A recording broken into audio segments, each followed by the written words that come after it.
खिलाफ झूठा प्रचार किया गया। उन्होंने कहा कि ऑपरेशन सिंदूर के दौरान भारत में कोई भी इमारत का नुकसान नहीं हुआ। आप मुझे एक भी फोटो या सबूत दिखाइए जिसमें भारत में किसी इमारत को नुकसान हुआ हो। एक कांच तक नहीं टूटा। Thereafter, a lot of things are said that this thing, foreign press and all these things, they said Pakistan did that and this. You tell me one photograph, one imagery. In, these days, these imageries are from the satellites all over the world. They are this thing, which shows any Indian damage being done, even a glass pane having been torn.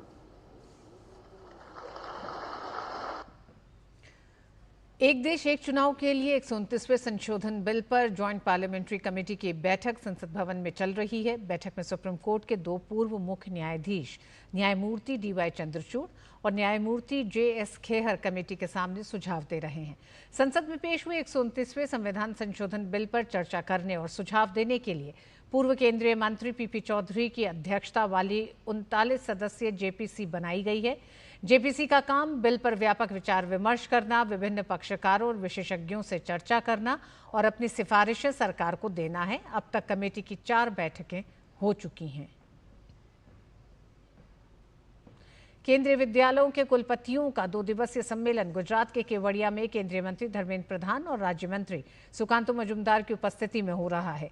इस सम्मेलन में देश भर के 50 से अधिक विश्वविद्यालयों के कुलपति भाग ले रहे हैं। इस सम्मेलन का मुख्य विषय NEP 2020 के कार्यान्वयन की समीक्षा, मूल्यांकन और योजना के माध्यम से विकसित भारत 2047 के विजन को साकार करना है। इस चिंतन शिविर में दिल्ली विश्वविद्यालय, हरियाणा विश्वविद्यालय, असम विश्वविद्यालय, हेमवती नंदन बहुगुणा गढ़वाल विश्वविद्यालय, राजस्थान केंद्रीय विश्वविद्यालय, कश्मीर केंद्रीय विश्वविद्यालय, विश्व भारती, इंदिरा गांधी राष्ट्रीय जनजातीय विश्वविद्यालय, राष्ट्रीय संस्कृत विश्वविद्यालय, सिक्किम विश्वविद्यालय, त्रिपुरा विश्वविद्यालय, जवाहरलाल नेहरू विश्वविद्यालय, इलाहाबाद विश्वविद्यालय समेत कई संस्थान भाग ले रहे हैं। केंद्रीय मंत्री सुकांता मजूमदार ने कहा कि प्रधानमंत्री मोदी के नेतृत्व में देश के सभी केंद्रीय विश्वविद्यालय समन्वय के साथ काम कर रहे हैं। भारत के सारे केंद्रीय विश्वविद्यालय अपने एक दूसरे के साथ कोऑर्डिनेशन से काम करें और NEP 2020 जो है, जो हमारा मसौदा है, जिसको आगे लेकर हम सामने चल रहे हैं आदरणीय प्रधानमंत्री जी के नरेंद्र भाई मोदी जी के नेतृत्व में और हमारे शिक्षा मंत्री माननीय धर्मेंद्र प्रधान जी की मार्गदर्शन में, इसको धरातल पे लाने का काम कैसे हो सकता है, इस पे ऊपर टॉक हो रहे हैं।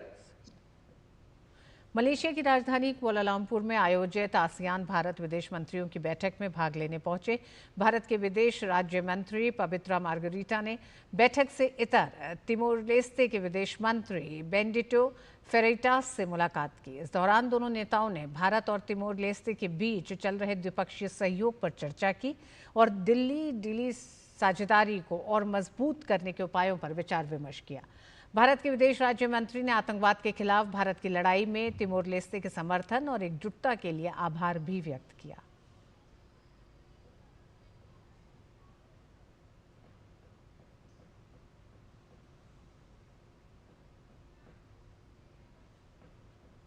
देश में रेबीज से होने वाली मौतों में 75% की कमी आई है। केंद्र सरकार ने 2030 तक रेबीज से होने वाली मौत को 0 करने का लक्ष्य रखा है। इसके लिए एक स्वास्थ्य का दृष्टिकोण अपनाए जाने की ज़रूरत है। चेन्नई स्थित ICMR के इंस्टीट्यूट ऑफ एपिडेमियोलॉजी की स्टडी में ये बात सामने आई है कि हर साल रेबीज से 5000 से ज़्यादा लोगों की मौत हो जाती है। हर साल जानवरों के काटने के 90 लाख मामले सामने आते हैं। इनमें 2/3 कुत्तों के काटने के मामले सामने आते हैं। स्टडी में ये भी बात सामने आई है कि देश के 80% सरकारी अस्पतालों में ही रेबीज के टीके उपलब्ध हैं। सरकार ने देश के सभी अस्पतालों में रेबीज के टीके को उपलब्ध कराने का लक्ष्य रखा है।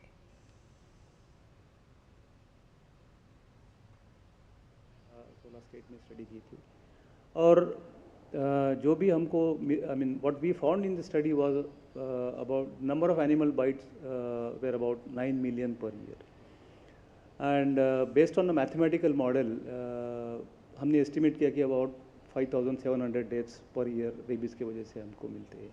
We also assessed availability of vaccine in different state And what we found that about 80% of health facilities had rabies vaccine available.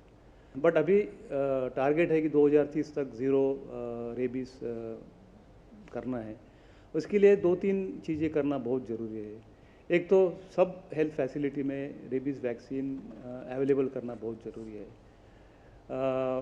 Similarly rabies vaccine के अलावा आइदर मोनोक्लोनल हो गए या एंटीबॉडीज़ रेबीज़ की अवेलेबल करना वो भी ज़रूरी है, क्योंकि पर्टिकुलरली क्लास 3 बाइट में प्री फॉर्म एंटीबॉडीज़ देना बहुत ज़रूरी है और उसकी availability specially peripheral health facility में बहुत कम थी।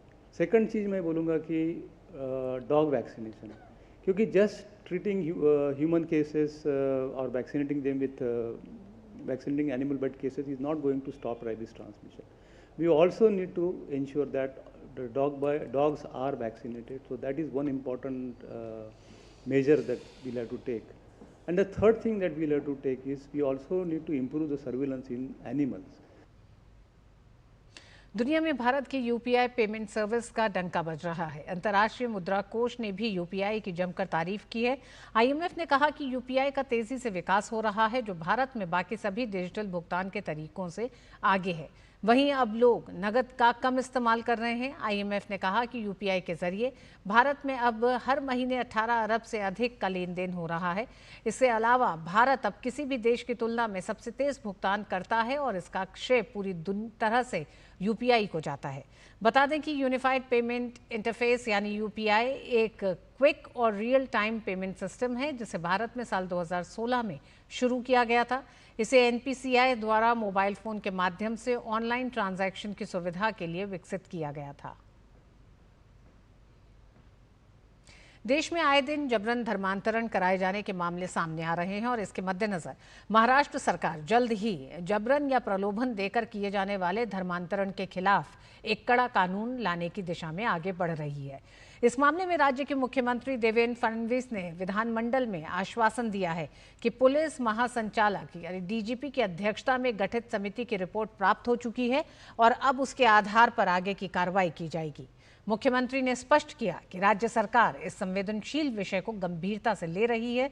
धर्म की स्वतंत्रता की रक्षा करते हुए जबरदस्ती या लालच के माध्यम से धर्मांतरण पर प्रभावी नियंत्रण डालने के लिए आवश्यक विधायी उपाय किए जाएंगे। केंद्रीय जांच ब्यूरो यानी सीबीआई ने यूएई से नारकोटिक्स मामले के आरोपी कुब्बावाला मुस्तफा को भारत वापस लाने में बड़ी सफलता हासिल की है। सीबीआई की ओर से जारी प्रेस विज्ञप्ति के मुताबिक अबू धाबी की इंटरपोल टीम के साथ मिलकर आरोपी कुब्बावाला मुस्तफा को भारत वापस लाया गया है। कुब्बावाला मुस्तफा मुंबई पुलिस का वांछित आरोपी है। मुंबई पुलिस की 4 सदस्यीय टीम 7 जुलाई को यूएई गई थी, जो आज कुब्बावाला मुस्तफा को लेकर मुंबई पहुंची। कुब्बावाला पर विदेश में रहते हुए सांगली में सिंथेटिक ड्रग्स बनाने की फैक्ट्री चलाने का आरोप है। इस फैक्ट्री से कुल 126 किलोग्राम मेफेड्रोन ड्रग्स बरामद किए गए हैं, जिसकी अनुमानित कीमत 2 करोड़ से ज्यादा है। कुब्बावाला मुस्तफा के खिलाफ चार्जशीट दाखिल की जा चुकी है और न्यायालय ने उसके खिलाफ गिरफ्तारी वारंट जारी किया था। सीबीआई ने मुंबई पुलिस के अनुरोध पर 25 नवंबर 2014 था। और आइए आपको बताते हैं कि कब और किसका प्रत्यर्पण हुआ है। 2015 में माफिया सरगना छोटा राजन इंडोनेशिया से प्रत्यर्पित किया गया था। 2014 के बाद भगोड़े अपराधियों पर नकेल कसी गई है। मौजूदा सरकार ने कई ऐसे उपाय किए हैं जिसमें कई भगोड़े अपराधियों को दिल्ली भारत लाया गया है। 2005 से 13 के बीच औसतन लगभग 4 अपराधी भगोड़े प्रत्यर्पित हुए हैं। 2014 के बाद यह संख्या बढ़कर 10 पर पहुंच गई थी। 2021 में 18 अपराधियों को प्रत्यर्पित किया गया है। आज से सावन का महीना शुरू हो गया है। अब 9 अगस्त यानी 1 महीने तक हर शिवालय में हर हर महादेव की गूंजेगी और ये और तेज सुनाई देगी। ये महीना भगवान शिव को बहुत प्रिय माना जाता है। कहा गया है कि इस दौरान भोलेनाथ की पूजा अर्चना करने से विशेष लाभ होता है। सावन में रुद्राभिषेक का भी विशेष महत्व है। इस पवित्र महीने में हर सोमवार को रुद्राभिषेक करने से महादेव प्रसन्न होते हैं। शिवलिंग पर दूध, जल, बेलपत्र, धतूरा, भांग, पुष्प आदि अर्पित कर भक्तगण भगवान भोलेनाथ की आराधना करते हैं। जलाभिषेक और रुद्राभिषेक के साथ शिव भक्तों की ओर से महामृत्युंजय पाठ किया जा रहा है। उज्जैन, दिल्ली, हरिद्वार, अयोध्या, वाराणसी, प्रयागराज समेत हर शिवालय में शिव भक्त शिव की आराधना में लीन हैं। सावन के पहले दिन शिव भक्त बेहद उत्साहित हैं। ये 4 दृश्य आप देख रहे हैं दिल्ली, हरिद्वार, वाराणसी और अयोध्या से। गौरीशंकर मंदिर, बाबा विश्वनाथ के मंदिर से आप देख रहे हैं। वहीं अयोध्या में आप देख रहे हैं शिव भक्तों का जमावड़ा है, हुजूम है। और आइए सुनते हैं क्या कहना है शिव भक्तों का सावन के महीने की शुरुआत में। तब भोलेनाथ के लोग बहुत ही पूजा करते हैं। यहाँ पे भीड़ उमड़ चुकी है पूरी और लोग जल चढ़ा रहे हैं भगवान को, भोलेनाथ को खुश कर रहे हैं। भगवान को वैसे तो भोलेनाथ को सिर्फ जल ही प्रिय है, उनको उनका नाम ही भोले है, उनको जल ही दे वो खुश हो जाते हैं। लेकिन लोग अपनी श्रद्धा के लिए वो कमल का फूल, सफ़ेद फूल, बाकी चीज़ें अर्पित करते हैं। सावन मास इस साल बहुत अच्छा पड़ा हुआ है और सावन मास का प्रारंभ हो चुका है। आज पहला दिन था, तभी देखिए भक्तों की भीड़ लगी हुई है। हम यहाँ के मुख्य पुजारी जो शंभुगिरी हैं उनके हम लड़के हैं। यहाँ पर जो है आने जाने वालों की संख्या लगभग बराबर जो है बनी रहती है। भीड़ आती है, भीड़ चली जाती है। फिर सोमवार की जो बात रह गई, सोमवार को जो है 50,000 से ऊपर जनता यहाँ जल चढ़ाती है। इसमें ऐसी मान्यता है कि यहाँ दक्ष मंदिर में दूध, दही, घी, बेलपत्र जल चढ़ा दे, उससे भी भगवान प्रसन्न हो जाते हैं। बहुत बढ़िया हुए, भगवान की कृपा इतनी रही कि हर बार जब भी श्रावण मास आता है हमें तो कोई तकलीफ होती नहीं और बढ़िया शुरू से दर्शन होते हैं, बहुत अच्छे। सुबह उठ गए थे 4 बजे भगवान के दर्शन करने के लिए, जल चढ़ाया भगवान जी को, बेलपत्र चढ़ाई, आशीर्वाद लिया उनसे। बहुत पवित्र महीना है ये, सबको आना चाहिए जल्दी उठ के। आज रक्षा मंत्रालय में राष्ट्रीय कैडेट कोर यानी एनसीसी पूर्व कैडेट संघ की गवर्निंग काउंसिल की पहली बैठक आयोजित हुई है। इस बैठक की अध्यक्षता रक्षा मंत्री राजनाथ सिंह ने की। बैठक में मुख्य रूप से सांसद मनोज तिवारी, रक्षा सचिव राजेश कुमार सिंह, शिक्षा सचिव संजय कुमार, युवा मामलों के सचिव डॉक्टर पल्लवी जैन गोविल और एनसीसी महानिदेशक लेफ्टिनेंट जनरल गुरबीर पाल सिंह मौजूद रहे। बैठक में राष्ट्र निर्माण में एनसीसी के पूर्व कैडेटों की भूमिका पर भी चर्चा की गई। गौरतलब है कि प्रधानमंत्री नरेंद्र मोदी भी एनसीसी पूर्व कैडेट संघ के पहले सदस्य हैं। प्रधानमंत्री राष्ट्रीय बाल पुरस्कार के लिए नामांकन प्रक्रिया शुरू हो गई है, जिसकी अंतिम तिथि 31 जुलाई तक है। इस राष्ट्रीय बाल पुरस्कार के तहत बहादुरी, खेलकूद, सोशल साइंस, विज्ञान और तकनीक, पर्यावरण सहित आर्ट और कल्चर के क्षेत्र में उपलब्धि हासिल करने वाले बच्चों को राष्ट्रपति द्वारा पुरस्कृत किया जाएगा। विंबलडन में आज पुरुष एकल वर्ग के पहले सेमीफाइनल में 2 बार के डिफेंडिंग चैंपियन कार्लोस अल्कराज का सामना टेलर फ्रिट्ज से होगा। फ्रिट्ज पहली बार विंबलडन के सेमीफाइनल में पहुंचे हैं। वहीं दूसरे सेमीफाइनल में 7 बार के विंबलडन चैंपियन नोवाक जोकोविच का सामना दुनिया के नंबर 1 टेनिस खिलाड़ी यानिक सिनर से होगा। विंबलडन में आज पुरुष एकल सेमीफाइनल मुकाबले खेले जाएंगे। पहले सेमीफाइनल में कार्लोस अल्कराज का सामना टेलर फ्रिट्ज से होगा। टेलर फ्रिट्ज पहली बार विंबलडन के सेमीफाइनल में पहुंचे हैं। फ्रिट्ज एंडी रॉडिक के बाद कोई ग्रैंड स्लैम जीतने वाले पहले अमेरिकी पुरुष टेनिस खिलाड़ी बनने की कोशिश में हैं। इससे पहले अल्कराज और फ्रिट्ज 2 बार आमने सामने हुए हैं। 2023 के मायामी मास्टर्स और 2024 में लेवर कप में दोनों बार अल्कराज ने बाजी मारी थी। अल्कराज 2 बार के डिफेंडिंग चैंपियन हैं और उनकी नजर विंबलडन में खिताबी हैट्रिक पर है। वहीं दूसरे सेमीफाइनल में 24 ग्रैंड स्लैम जीत चुके और 7 बार के विंबलडन चैंपियन नोवाक जोकोविच और दुनिया के नंबर 1 टेनिस खिलाड़ी और शीर्ष वरीयता प्राप्त यानिक सिनर आमने सामने होंगे। जोकोविच की उम्र 38 साल है, वहीं उनके सामने 23 साल के सिनर हैं। ऐसे में इसे टेनिस की 2 अलग पीढ़ियों के बीच का मैच माना जा रहा है। जोकोविच और सिनर के बीच हुए कुल 9 मुकाबलों में सिनर 5-4 से आगे हैं।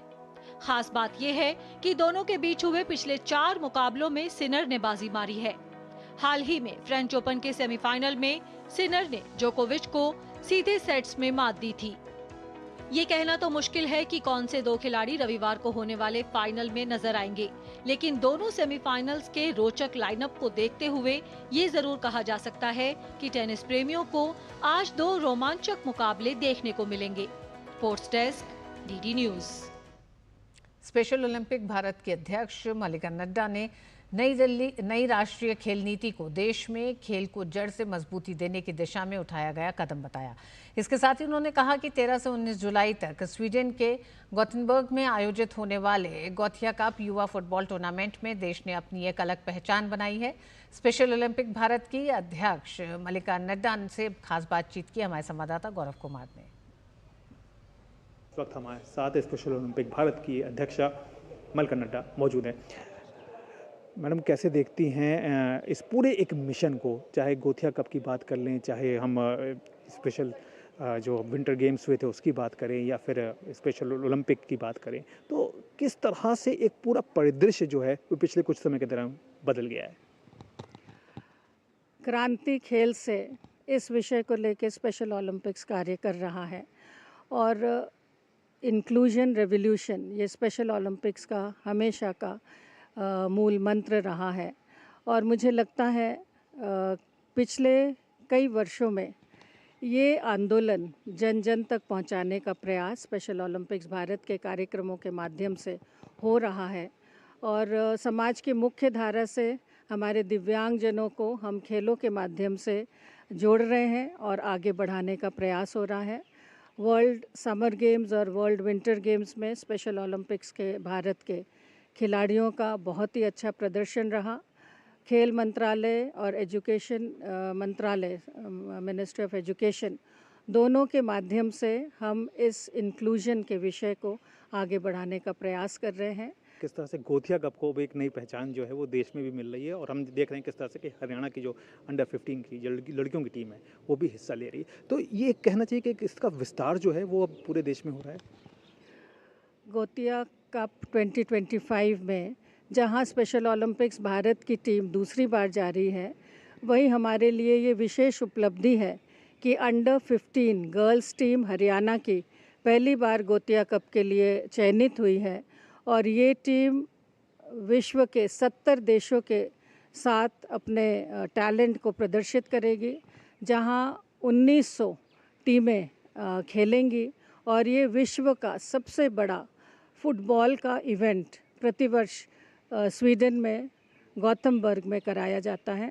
अभी हाल ही में केंद्रीय कैबिनेट ने नई राष्ट्रीय खेल नीति को मंजूरी दी है, इसको किस तरह से देखती हैं? नई स्पोर्ट्स नीति के अंतर्गत बहुत सारे परिवर्तन खेल की दिशा में लाए गए हैं और हम सब फेडरेशन उसका स्वागत करते हैं, अभिनंदन करते हैं और दिव्यांगता के खेलों को एक मुख्य धारा में लाने का जो प्रयास है, उनके अवार्ड राशि को बढ़ा के, मुझे लगता है ये भी एक बहुत अच्छी पहल है और खेल नीति में हम सब आगे बढ़ के खेल मंत्रालय के साथ कार्य करें, यही हम सबका संकल्प है।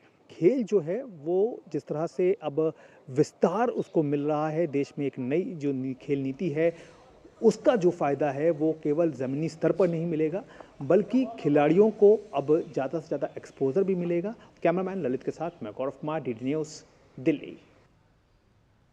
अमेरिकी राष्ट्रपति डोनाल्ड ट्रंप ने कनाडा से आने वाले सामान पर 35% टैरिफ लगाने का ऐलान किया है। ये टैरिफ 1 अगस्त 2025 से लागू होगा। इसके साथ ही अमेरिकी राष्ट्रपति ने इसे व्यापार में अवरोध और कनाडा के पलटवार का जवाब बताया। अमेरिकी राष्ट्रपति ने कहा कि अगर कनाडा ने अमेरिकी आयात पर कोई जवाबी टैरिफ लगाया तो अमेरिका उस वृद्धि को भी 35% के ऊपर जोड़कर वसूल करेगा। ट्रंप ने अपने आधिकारिक पत्र में साफ कहा है कि कनाडा अमेरिका में फेंटानिल जैसे खतरनाक ड्रग्स की सप्लाई रोकने में नाकाम रहा है। उन्होंने इसे अमेरिका के लिए गंभीर खतरा बताया।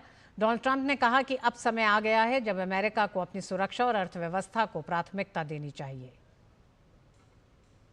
अमेरिकी विदेश विभाग ने कहा है कि राष्ट्रपति डोनाल्ड ट्रंप के अमेरिका फर्स्ट एजेंडे के तहत स्टेट डिपार्टमेंट में व्यापक पुनर्गठन की प्रक्रिया शुरू हो गई है। विदेश मंत्रालय जल्द ही उन कर्मचारियों को नोटिस भेजना शुरू करेगा जिनकी नौकरियां कटौती की इस योजना से प्रभावित होंगी। स्टेट डिपार्टमेंट के उप सचिव माइकल रीगल्स ने कर्मचारियों को भेजे ईमेल में कहा है कि पुनर्गठन के अंतिम चरण में जाने से पहले प्रभावित कर्मचारियों को सूचित किया जाएगा। बताया जा रहा है कि इस प्रक्रिया में सैकड़ों कर्मचारियों की छंटनी हो सकती है, जिनमें विदेशी सेवा के अधिकारी भी शामिल हैं। सुप्रीम कोर्ट से मंजूरी मिलने के बाद ये प्रक्रिया तेजी से लागू की जा रही है, जिससे अमेरिका के राजनयिक तंत्र में बड़े स्तर पर बदलाव संभव है। और इस बुलेटिन में बस इतना ही। मुझे दीजिए अनुमति। नमस्कार।